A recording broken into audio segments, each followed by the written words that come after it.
everyone, it's Angela Allen. Welcome back to the Handmade Homestead and Garden, and welcome to the end of gardening season. Let's go.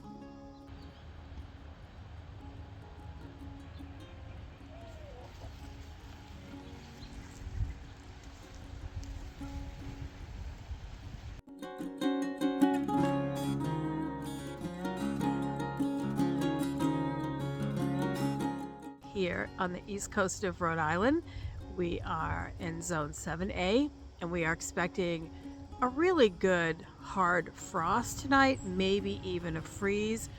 In parts of Rhode Island, we're expected to get into the high 20s and low 30s, but that's not us here on the coast.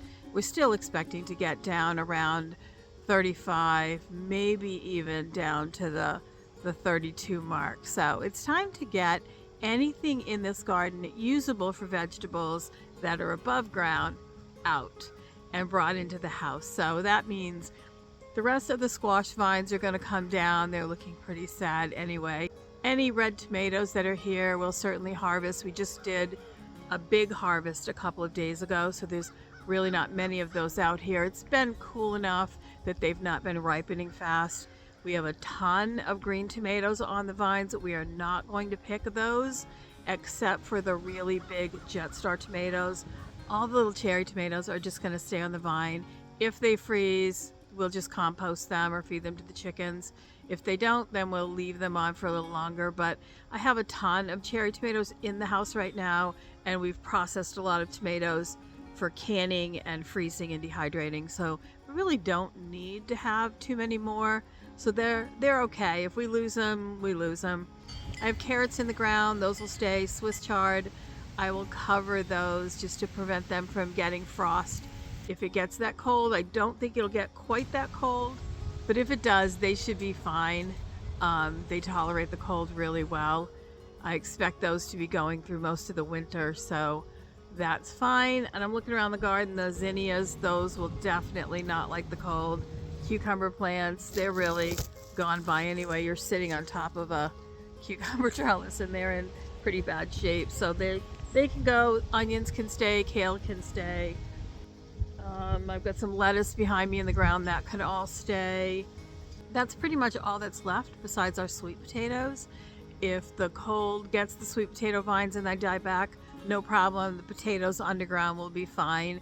If it doesn't, then they'll get at least a little more time, even if it's just a few days, to continue to store some energy and grow those tubers. So yeah, I do have some zucchini in a couple places right behind you, and then a row behind me that will definitely not survive the cold, so those need to come out too. So we're gonna get going. Mike's gonna give me a hand. He is a great helper in the garden, even if you don't see him on video very much, and we're gonna get some of this stuff taken care of. All right, off and running. I thought it might be nice to show you some of the late fall garden before and then after the cleanup. This is the very front of the garden, and all of those tromboncino vines definitely need to come down. Those are my garden rules. I live by those. There's one of the zucchini. I went ahead and pulled that out, took those little fruits off. And then I had another full row of zucchini in the back that I also pulled out.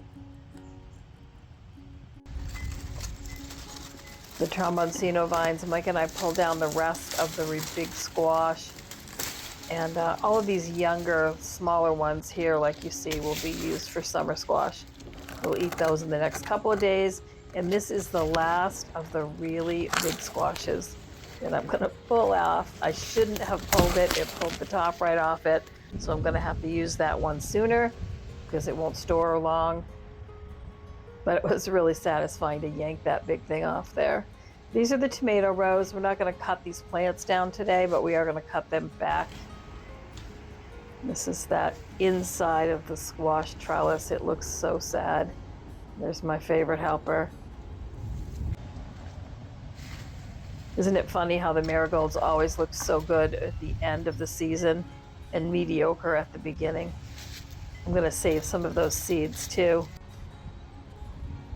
That's the very side of the garden. Those beds have already been cleaned out, and that's all the Tromboncino vines finally down.